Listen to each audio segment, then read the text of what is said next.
E aí galera, beleza? Hoje eu vim comentar a obra Um Pequeno Assassinato, né, do Alan Moore.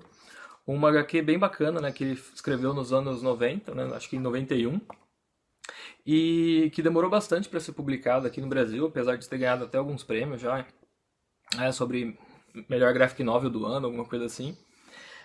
Eu acho que é uma obra bem subestimada, o próprio Alan Moore falou que é uma das obras mais subestimadas dele, e eu acredito que seja porque a maioria das pessoas não entendeu muito qual que era dele, né, nesse quadrinho aqui.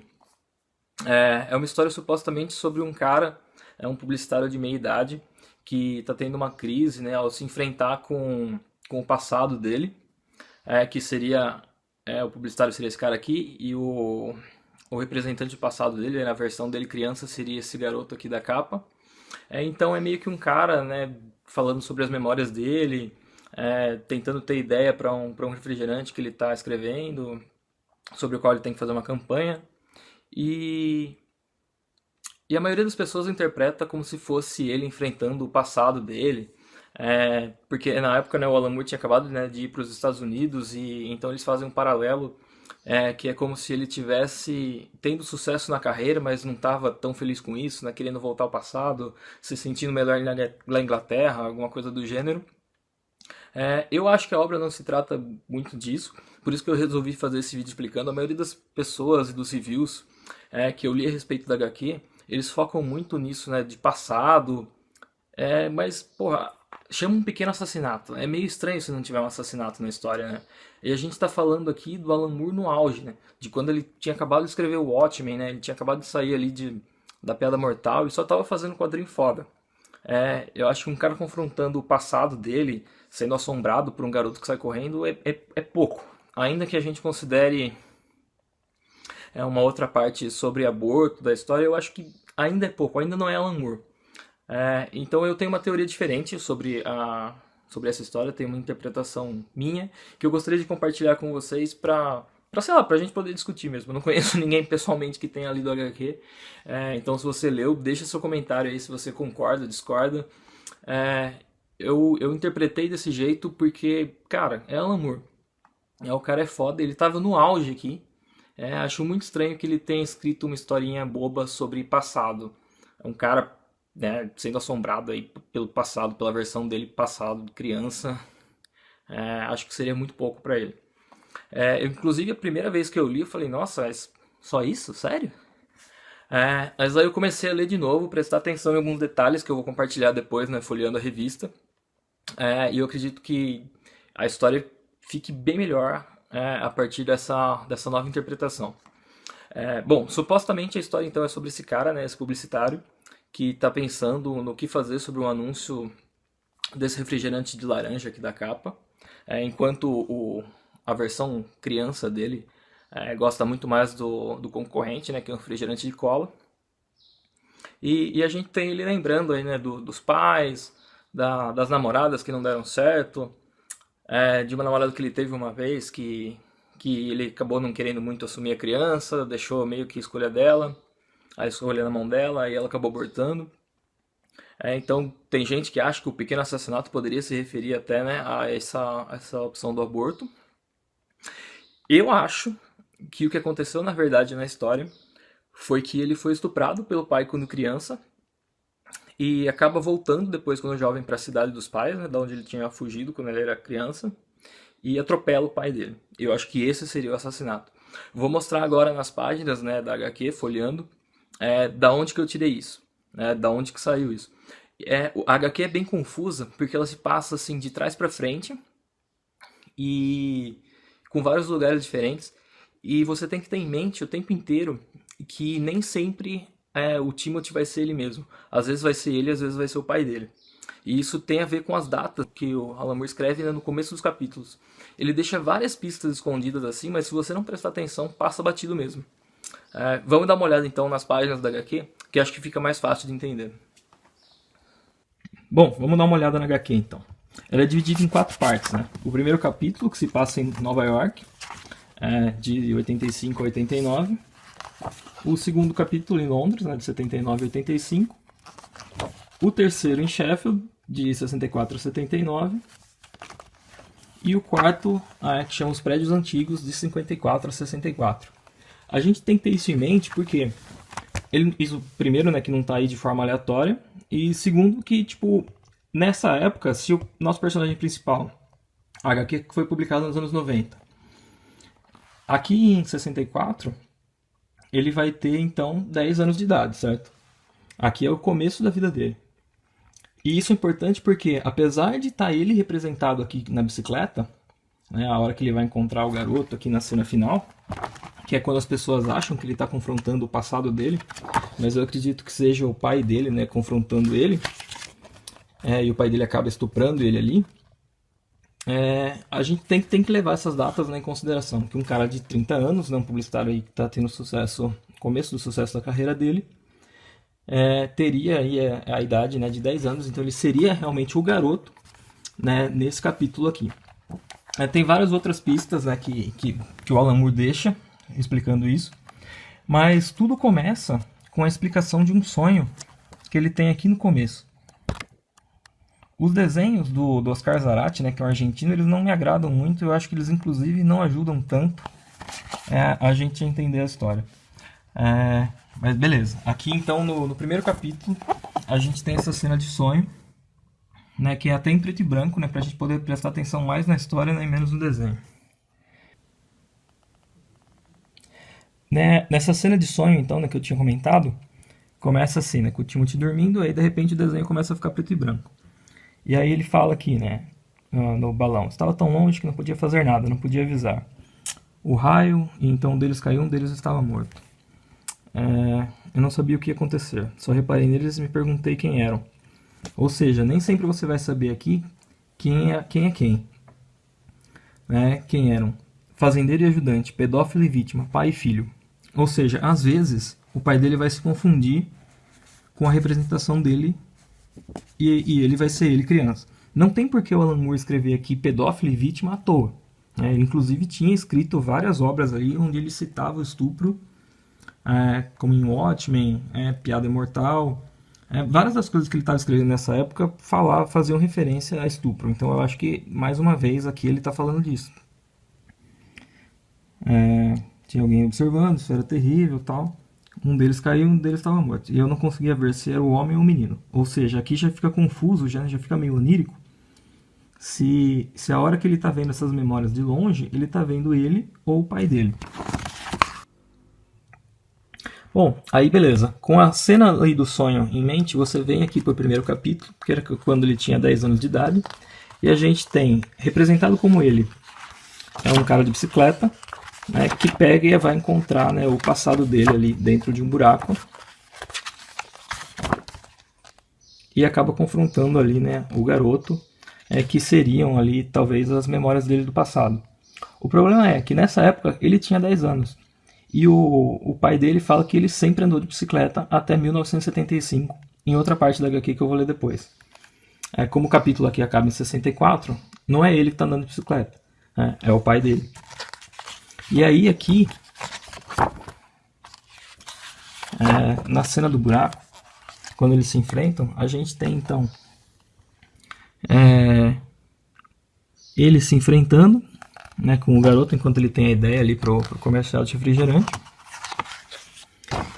E nessa cena, mais uma vez o Alan Moore repete, né? Em meu sonho estavam tão longe que poderiam ser quaisquer pessoas. Pai, filho, pedófilo e vítima.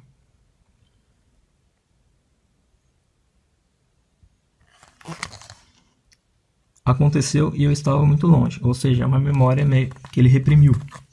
E acaba, o último quadro dessa página é em preto e branco, que nem no sonho, que acaba com um homem, né, enfrentando um garoto e um raio caindo. E aí depois tem, né, uma bicicleta largada no chão, um óculos, um cara se levanta e sai do buraco ali. E aí ele vai numa loja, encontra uma senhora velhinha aqui e compra um refrigerante de cola, que é o refrigerante que ele gostava quando ele era criança. E aí ele pega, né, e vai embora da cidade. Pela manhã, despercebido, fuge da cena do crime. É o que está escrito aqui, né, na última página. Uma outra cena importante que mostra, que ajuda, né, a reforçar essa teoria aqui de que ele foi estuprado, é esse quadrinho aqui. Uma hora ele vai se masturbar, né, porque ele está sem sono, ele acha que isso vai ajudar ele a dormir, e aí, olha as palavras aqui, o jeito que elas estão jogadas. Né? Ele começa pensando numa mulher, e aí acaba pensando em um homem forçando um garoto. Uma mulher, não, Silvia, Lolita, homem, empurrando ela para baixo, outro homem, forçando ele a fazer, chupar, se curvando, molhado, grande, boca, quase, estou quase, eu. E aí, ou seja, né, ele tentou começar, né, o ato ali, pensando numa mulher, acabou pensando num cara, forçando outro homem, e aí ele vai dormir em posição fetal. Né? Ou seja, ele acabou sendo acometido aí por uma memória que ele estava tentando reprimir, e vai dormir meio mal. E aí aqui do lado da cama dele tem até um exemplar de Lolita, né, que é outra referência aí, né, à pedofilia. Aqui um outro quadro interessante. Ele está olhando aqui um álbum de família e encontra a foto de uma mulher meio aleatória aqui. Uma foto solta fora do lugar. Não reconheço essa mulher, uma vizinha velha, morta agora. Por que o Alan Moore ia desperdiçar, né, um quadro aqui à toa, mostrando uma mulher aleatória? Não é a cara dele, né? Ele mostrou essa mulher aqui por quê? Porque no último capítulo, ele mostraria depois essa mulher aqui na loja de refrigerante, onde ele vai e compra o refrigerante ali de cola. Ou seja, essa mulher, no presente, a hora que ele está tendo essas memórias, já está morta. Né?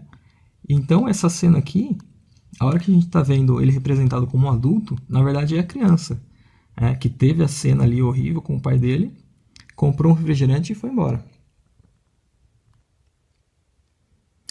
Esse quadrinho aqui é outro que reforça que naquele último capítulo, que cronologicamente é o primeiro, na verdade quem está de bicicleta é o pai dele, né? Fora todas aquelas referências que o Alan Moore coloca, de que às vezes a gente vai estar vendo o pai, às vezes o filho, às vezes o pedófilo, às vezes a vítima. A gente tem aqui o pai dele andando de bicicleta e ele fala que nunca usou o carro, que a bicicleta sempre deu conta de tudo que ele precisava desde que ele era criança. Desde que o Timothy era criança. Bom, aí aqui, né, no penúltimo capítulo, que cronologicamente seria o segundo, a gente tem ele tendo meio que uma visão assim de que atropelou um cara muito parecido assim com o pai dele. E na verdade a gente tem várias cenas, né, de um cara muito parecido com ele, que provavelmente é o pai dele, prestes a ser aí atropelado. E a gente tem um garoto correndo e tal, o cara perseguindo, e aqui, né, nitidamente um cara aqui sendo atropelado com o farol aí do carro iluminando a cara dele. Outra pista, né, que o Alan Moore deixa de atropelamento é que uma das campanhas publicitárias que acabou dando sucesso, né, para o Timothy Hall foi a respeito de... foi essa peça aqui, né, que tem tipo uma mulher correndo de um carro, meio que prestes ali a ser atropelada. E aí então, né, no primeiro capítulo, que cronologicamente é o último, a gente tem o Timothy aqui, né, no voo para Moscou, o tempo inteiro preocupado ali, né, olhando para a porta do banheiro e vendo ali sempre escrito, né, ocupado. Ou seja, ele meio que querendo ali o tempo inteiro que o banheiro estivesse livre, né, que é só um símbolo ali, né, de que ele está, né, fugindo ali, né, para a liberdade, né. E aí na última página, no primeiro capítulo, a gente tem, né, então o avião decolando e ele falando, né, aquele céu no meu sonho era tão limpo, como se ele tivesse, né, saído limpo então, né, e impune desse pequeno assassinato. Aqui só um outro easter egg bacaninha, né, como o desenhista é argentino, ele incluiu a Mafalda aqui, né, num dos penúltimos quadros aí do segundo capítulo. Bom, diante aí então, né, dos quadros que eu mostrei, o que você acha da minha teoria? Você concorda, discorda? Deixa seu comentário aí no vídeo, porque eu realmente gostaria de conversar com alguém, né, que leu o HQ e saber quais são as interpretações dessa pessoa. Como se trata de Alan Moore, eu acho que é um negócio muito mais complexo do que a maioria das pessoas está falando. Eu procurei vários reviews quando eu terminei de ler, né, como eu não entendi nada da história, a primeira vez que eu li. Eu fui procurar vários reviews, né, até em sites gringos, e não vi ninguém falando, né, sobre essa pegada do estupro. E não tem por que o Alan Moore ficar escrevendo ali várias vezes, né, pai e filho, não sei quem é à distância, né, esse negócio de se passar de trás pra frente, do último capítulo ser quando o Timothy tinha 10 anos. Esse negócio, né, do pai, filho, pedófilo e vítima é um negócio muito marcante. Ele fala mais de uma vez. Ele cita a Lolita. Tem aquela cena muito estranha ali, né, da masturbação, quando de repente entra um cara, né, no meio dos pensamentos dele. Eu acho que é muito mais provável, né, em se tratando do Alan Moore, de que seja realmente, né, um caso de pedofilia e assassinato do que só um cara perseguindo o eu criança dele no passado. Como ele mesmo não comenta nada, né? Mesmo o assassinato ali do Coringa, né, na Piada Mortal, ele deixou no ar aí por anos, e muita gente demorou séculos para perceber e discorda até hoje. Acho que a gente nunca vai ter uma resposta concreta aí sobre isso, mas acho que deixa a obra ainda mais interessante. Se você ficar buscando, né, aí essas diferentes interpretações, essas diferentes respostas, né, pra essa HQ. E ela é tão rica que isso é uma coisa que, mesmo sem essa interpretação, ela acaba sendo muito interessante. Né, a gente tem a história do aborto, né, a gente tem o cara revisitando o passado, as campanhas de publicidade que ele cria. Então é uma HQ que, putz, recomendo pra caramba. Você encontra ela na faixa aí dos 30 e poucos reais na Amazon. Vale demais a pena. Bom, o vídeo vai ficando por aqui. Espero que tenham gostado. Valeu, tchau!